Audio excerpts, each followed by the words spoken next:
Assalamualaikum warahmatullahi wabarakatuh.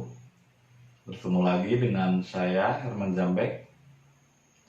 Kali ini saya akan membahas tentang benarkah jodoh itu di tangan Allah? Benarkah jodoh itu di tangan Allah? Tapi sebelumnya seperti biasa, yuk mari kita ngopi, ngobrol perihal iman, ngobrol perihal Islam.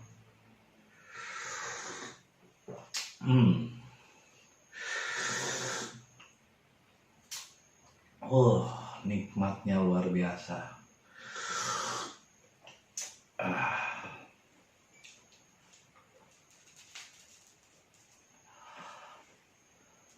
Apakah benar jodoh itu di tangan Allah? Ini banyak mungkin sebagian orang bertanya seperti itu. Bahkan diri kita pun bertanya seperti itu. Benarkah jodoh itu di tangan Allah? Ya, benar. Tapi Allah yang mana? Karena Allah itu meliputi semua unsur ciptaannya. Dan di dalam seluruh ciptaannya ada 7 tingkatan. Ada 7 tingkatan unsur ciptaannya, yaitu benda, tumbuhan, hewan, jasmani, rohani, rahmani, dan rabbani. Amaroh, lawamah, sufiyah, mutmainah, rohani, rahmani, dan rabbani. Walaupun ada 2 lagi, yaitu ruh kudus dan ruh ilofi, tapi keduanya itu meliputi di antara 7. Ruh kudus adalah menjaga 4 unsur, benda, tumbuhan, hewan, dan jasmani. Dan ruh ilofi adalah menjaga di luar dan di dalam. Ini di luar. Yang 4 ini di luar. Ini adalah nafsu-nafsu. Jadi nafsu itu adalah segala sesuatu pengaruh dari luar ke dalam. Pengaruh dari luar ke dalam. Nah, begitupun ketika orang berjodoh, jodoh di tangan Allah, tapi permasalahannya Allahnya yang mana? Dan Allahnya di mana? Allah itu meliputi seluruh ciptaannya. Jadi Allah itu lebih dekat dari urat leher. Lebih dekat dari urat leher. Jadi meliputi di dalam diri manusia.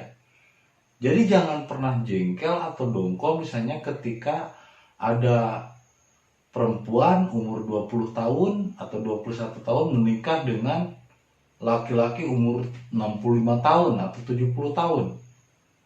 Karena apa? Karena Allahnya di situ adalah apa yang dipilih di dalam hatinya.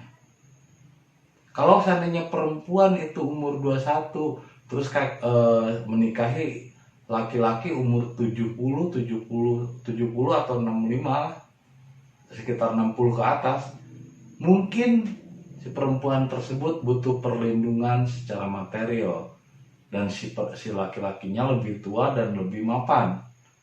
Artinya berarti Tuhan yang dimaksud, Allah yang dimaksud adalah di daya benda. Tidak masalah. Daya benda pun masih kekuasaan Allah.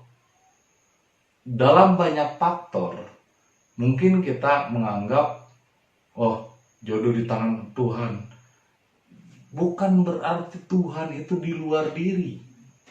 Jadi bayangan jodoh di tangan Allah itu bukanlah Allah yang ada di luar diri kita, tapi Allah yang dirasakan oleh daya kita. Tingkatan sampai mana?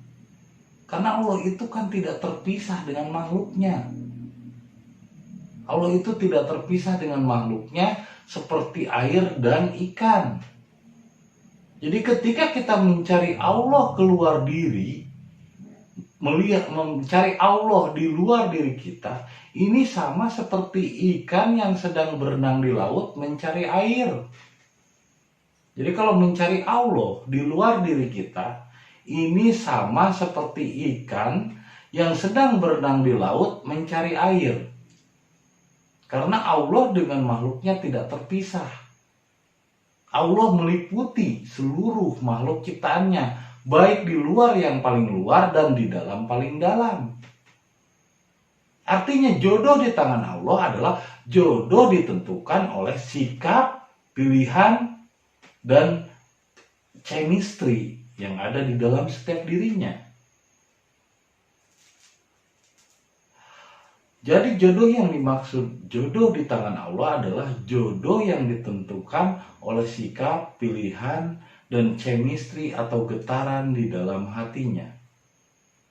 Jadi jodoh itu ditentukan oleh setiap diri.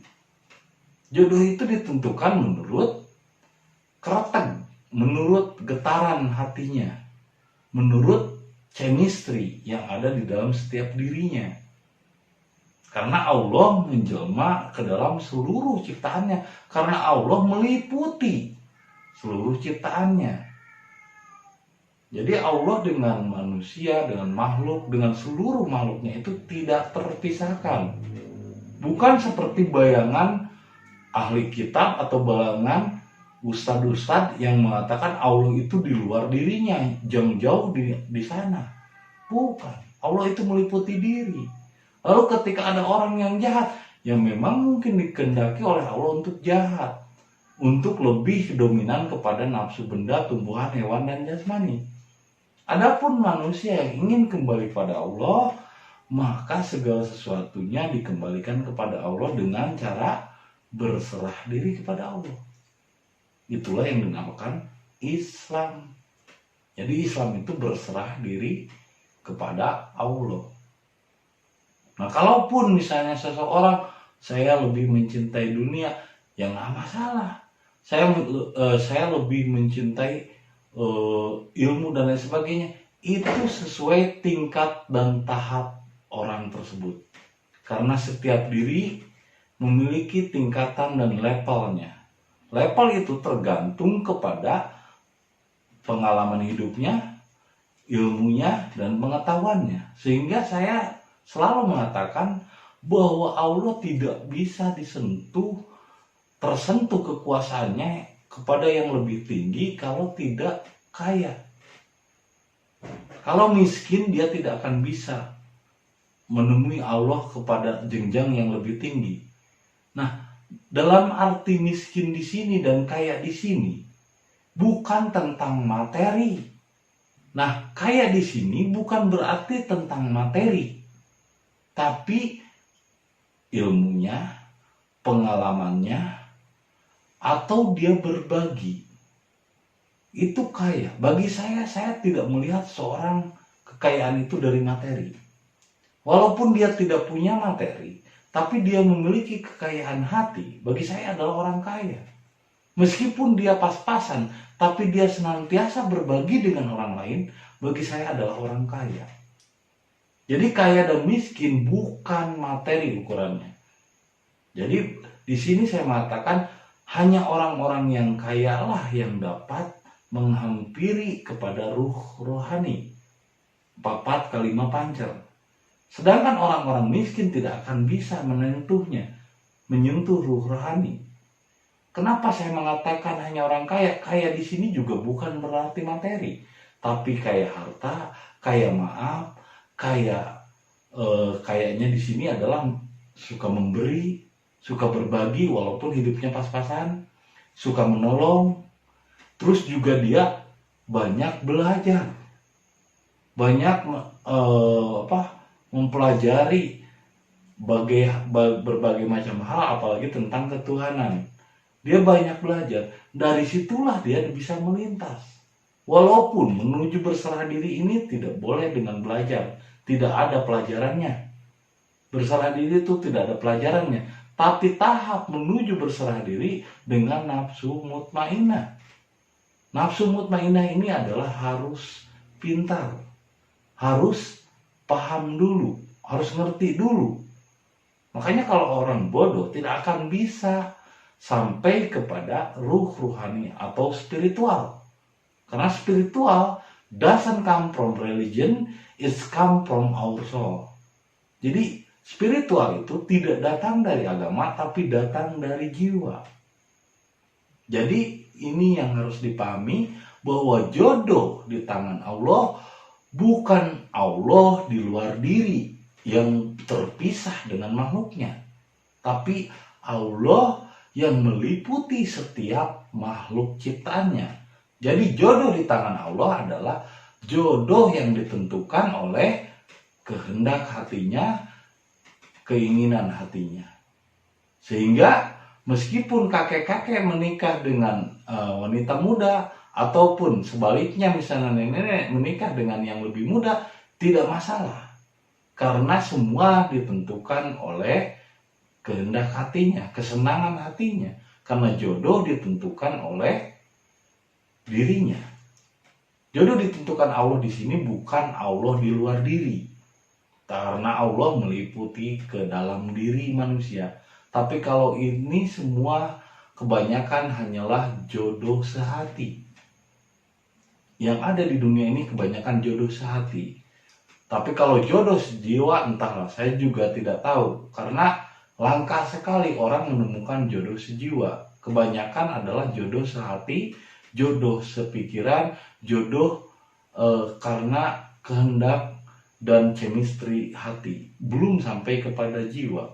Kalau yang namanya soulmate, belahan jiwa, itu luar biasa melalui suatu jenjang perjalanan yang sangat panjang. Tidak mudah dikatakan soulmate.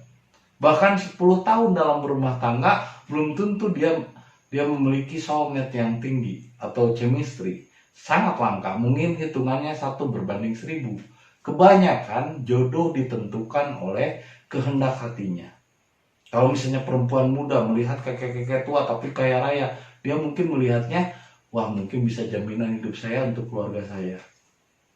Atau sebaliknya, kebanyakan pada umumnya jodoh ditentukan oleh hatinya, dan semua itu diliputi oleh Allah. Jadi Allah di sini maksudnya bukanlah Allah di luar diri, tapi Allah meliputi di dalam diri manusia. Jadi apa yang dikatakan dengan jodoh di tangan Allah itu benar. Allahnya yang dimaksud adalah kehendak dan tergantung kepada chemistry yang ada di dalam setiap dirinya. Karena Allah juga meliputi benda, tumbuhan, hewan, jasmani, rohani, rahmani, dan rabani. Meliputi semua 7 unsur hidup. Semoga apa yang saya sampaikan, meskipun singkat, dapat bermanfaat dan menjadi hidayah, juga inspirasi bagi kita semua. Assalamualaikum warahmatullahi wabarakatuh.